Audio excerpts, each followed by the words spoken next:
Guys তুমি কি জানো এই 6-7 এর মানে কি? জানি না। আমিও জানি না। তো তোমরা যদি গুগলে গিয়ে সার্চ করো তাহলে দেখতে পাবে 6-7 কে এরকম। কিভাবে? গুগলে এসে আমি 6-7 লিখে সার্চ করতে আমার ফোনটা দেখে অটোমেটিক খেলা শুরু করে দিয়েছে। বিশ্বাস না হলে তুমিও লিখে সার্চ করে দেখে আসতে পারো। তো তোমরা হয়তো জানো না এই 6-7 এর মানে কি। এই 6-7 এর সঠিক মানেটি হচ্ছে 67। কি করছ? তোমাদের যাদের যাদের এই ইভেন্টটি অনেক পছন্দ হয়ে গেছে তোমরা কিভাবে বের করবা ডলার না দিয়ে তা দেখাবো। তো তোমরা এই ইভেন্টটিতে কি কি দেখতে পাচ্ছ? আমি তো খালি 6-7 বাদে আরো অনেক কিছু দেখতে পাচ্ছি, কিন্তু তোমরা খালি 6-7ই দেখতেছো। 6-7 বাদে পাশের জিনিসগুলো দেখো কত সুন্দর জ্বলতেছে, এগুলো তোমরা বের করতে পারো, এগুলো আরো রেয়ার জিনিস।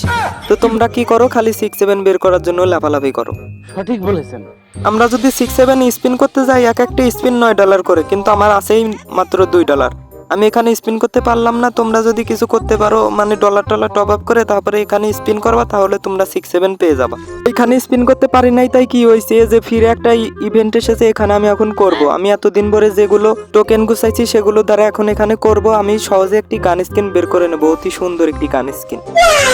তো আমি অনেকক্ষণ ধরে টোকেন দিয়ে ইভেন্টের উপর করাকরির পর গান স্কিনটি সহজেই পেয়ে গেলাম। তো তোমরাও যদি বের করতে চাও তাহলে ইভেন্টের দেয়া টোকেনগুলো দিয়ে ইভেন্টের উপরে করতে থাকবে, তাহলে তোমরা পেয়ে যাবা। গাইজ এখন আমরা এই গান স্কিনটি দিয়ে পুরো ম্যাচ খেলবো। পুরো ম্যাচে যেগুলো ডাইনোসর আছে আমরা প্রায় 10টি কিল করব।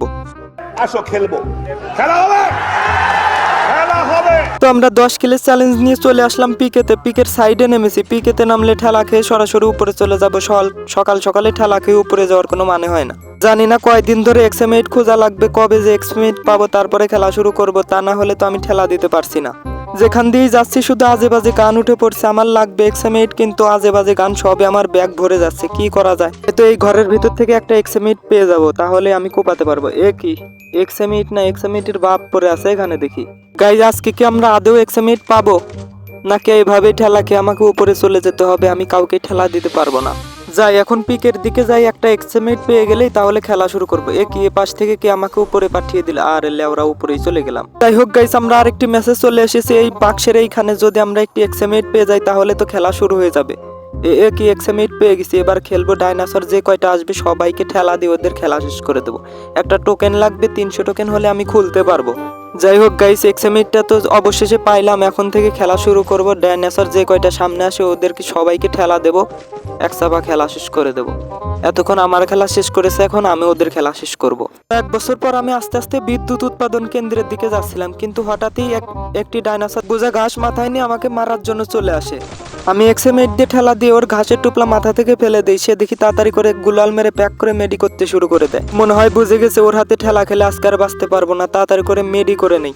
গাইজ যদি কোনো ডাইনোসর তোমাকে দেখে এত পরিমাণ ভয় পায় তখন তুমি কি করো? তো এই ডাইনোসরটা আমাকে দেখে অনেক পরিমাণ ভয় পাচ্ছে, জানে যে আমি ওকে ঠেলা দিয়ে ওর খেলা শেষ করে দেবো। তাও ও ভয়তে পালিয়ে যাচ্ছিল, কিন্তু আমি ঠেলা দিয়ে ওর খেলা অবশেষে শেষই করে দিলাম। তোমরা কি এই স্লিপ খাওয়ার মেশিনে বসেছো? এখানে বসার মজা কি তোমরা কি জানো? তো তোমরা এই সামনের রিলিং এর উপরে যদি এভাবে লাফ দাও তাহলে তোমরা সরাসরি এই উপরে উঠে না পড়ে নিচে পড়ে যাবা। এখানে ওঠার সঠিক উপায় হচ্ছে পারফেক্ট ভাবে জাম্প দিতে হবে। যদি এই পিছল খাওয়ার মেশিনে বসে পারফেক্ট ভাবে জাম্প দিতে পারো তাহলেই সহজে ওখানে উঠতে পারবা। তো আমি এখন এভাবে সরাসরি উপরে উঠে এইদিকে ঘুরাবো, ঠাস করে এখানে চলে আসবো। 6 তলার উপরে এসে এখন আমি সহজেই কিল করতে পারবো 200-250। এখানে উঠেছে বলে আশেপাশে সকল ডাইনোসর অনেক আতঙ্কে আছে, জানে যে আমি ওদেরকে ঠেলা দিয়ে ওদের খেলা শেষ করে দেবো। সেজন্য সবাই অনেক সেফটিতে আছে যাতে আমার হাতে ঠেলা না খেয়ে যায়। তারপরও 2-1 বছরও যদি আমার এখানে বসে থাকা লাগে তাহলেও আমি একজনকে ঠেলা দিয়েই যাবো এখান থেকে।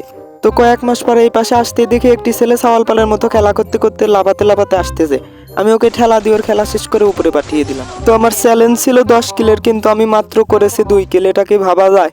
আমি এখন আর 6 কিল বা 8 কিল কোথা থেকে করব? এই কোনো ডাইনোসর আবার আমার সামনেও আসতেছে না, জানে যে ঠেলা দিয়ে দেবে, সেজন্য সবাই পলাইছে। এখন আমি কোথা থেকে আর কিল করব? এরই প্রায় কয়েক বছর পর এই পাশে যেতেই দেখে একজন আসতেছে আমার সাথে ঠেলা খাওয়ার জন্য। আমি ঠেলা দিতেই তার মাথার খুলিমুলি ভেঙে সে উপরে চলে যায়। এই পাশে তার ভাই নামতেছিল, ঠেলা দিয়ে তাকে চিৎ করে ফেলে দেই। কয়েক বছর পর আমাকে ওখান থেকে নেমে যাওয়া লাগছিল, কারণ আমাকে জোন ঠেলা দিতে আসতেছিল। সেজন্য আমি তাড়াতাড়ি করে ওখান থেকে নেমে সামনের দিকে চলে গেলাম জিপ লাইন ধরে। জিপ লাইন গলার সাথে বেঁধে নিয়ে যাচ্ছিলাম, কিন্তু আমার নেট এত পরিমাণ খারাপ দিচ্ছিল, ঠেলা খেয়ে আমারই উপরে যাওয়ার সম্ভাবনা বেশি ছিল। এরপর আমি জিপ লাইন গলা থেকে ছাড়াতেই নিচে পড়ে যাই। সামনের দিকে যে গাছের কাভার নেওয়ার চেষ্টা করি, কিন্তু কোথা থেকে কে আমাকে ঠেলা দিয়ে উপরে পাঠিয়ে দেয়। নেটের নানিকে ঠা পায়া দেওয়ার দরকার।